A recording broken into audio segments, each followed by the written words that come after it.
نحمده ونصلي على رسوله الكريم اما بعد فاعوذ بالله من الشيطان الرجيم بسم الله الرحمن الرحيم رب اشرح لي صدري ويسر لي امري واحلل عقدة من لساني يفقهوا قولي.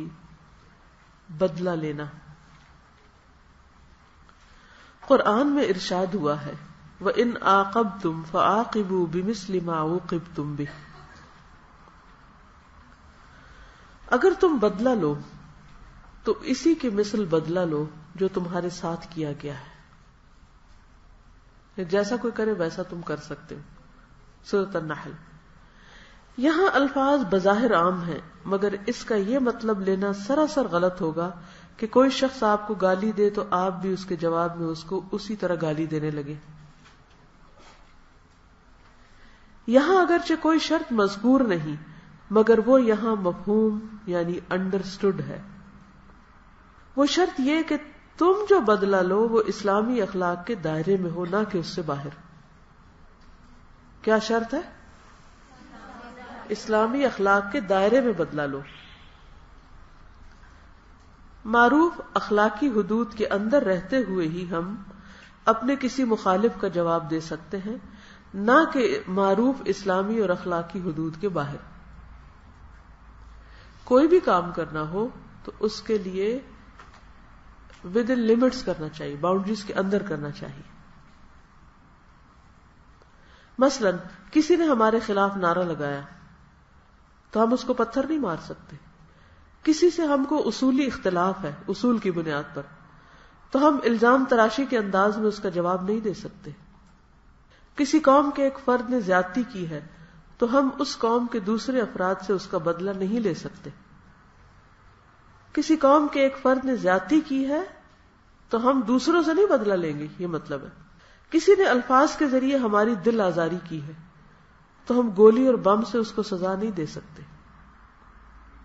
کسی نے ہم کو مالی نقصان پہنچایا تو ہم اس کو قتل کر کے اس سے انتقام نہیں لے سکتے.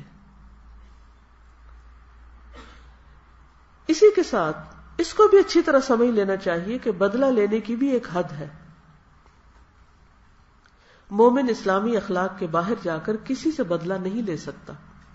مثلا کوئی گالی دے تو وہ اس کو گالی نہیں دے گا. کوئی الزام تراشی کرے تو اس کے جواب میں الزام تراشی نہیں کرے گا.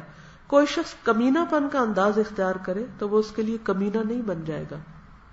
مثلا کوئی اگر آپ کے چینگے اتار رہا ہے تو آپ بھی کیا کریں گے؟ چینگے اتارنے کا مطلب آتا ہے نقلیں اتارنا. ایسے مواقع پر مومن کو بدلہ لینے کی بجائے اعراض کرنا ہے.